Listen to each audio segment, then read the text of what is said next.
গ্রিসের রাজধানী এথেন্সে জড়ো হন শত শত বিক্ষোভকারী।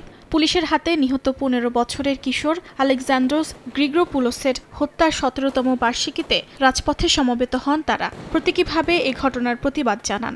এ সময় পুলিশের সঙ্গে সংঘর্ষে জড়ান আন্দোলনকারীরা। তাদের ছত্রভঙ্গ করতে টিয়ার গ্যাস ও ফ্ল্যাশ বোমা ব্যবহার করে পুলিশ।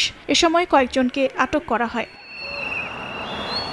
এদিকে যুক্তরাষ্ট্রের লুইজিয়ানা অঙ্গরাজ্যে বিক্ষোভে নামেন শত শত মানুষ। অভিবাসী বিরোধী অভিযানের বিরুদ্ধে প্রতিবাদ জানান তারা। আমার মনে হচ্ছে আমাদের কণ্ঠস্বরকে চাপিয়ে দেওয়ার চেষ্টা করা হচ্ছে, তাই আমরা সেই কণ্ঠ হয়ে দাঁড়াই যারা কথা বলতে পারছে না বা আসতে পারছে না। আমরা অপরাধী নই, কোনো মানুষই অবৈধ নয়, আমরা সবাই মানুষ। এদিন ব্রাজিলের প্রধান শহরগুলোতে নারীর প্রতি সহিংসতার বিরুদ্ধে বিক্ষোভে অংশ নেন হাজারো বিক্ষোভকারী। রিও দে জেনেরিও, সাও পাওলো সহ অন্যান্য শহরে হাজার হাজার নারী পুরুষ রাস্তায় নেমে হত্যাযোগ্য, ধর্ষণ ও লিঙ্গভিত্তিক বৈষম্য বন্ধের দাবি জানান। দেশের সবচেয়ে শক্তিশালী 52.5 এন গ্রেডের PCC cement.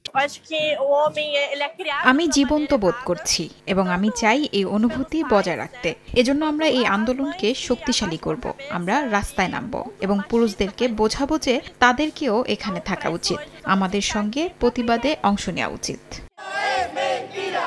The Nobel is ours স্লোগানে মুখরিত হয়ে ওঠে চারিদিক। স্থানীয় সময় রোববার ভেনেজুয়েলার বুয়েনোস আইরেস শহরে প্রতিবাদ সমাবেশ হয়। এতে বিরোধী দলীয় নেত্রী মারিয়া করিনা মাচাদোর সমর্থনে স্লোগান দেন শত শত আন্দোলনকারী। পাশাপাশি সরকারের দমন নীতি ও নাগরিক নিপীড়নের বিরুদ্ধে প্রতিবাদ জানান আন্দোলনকারীরা।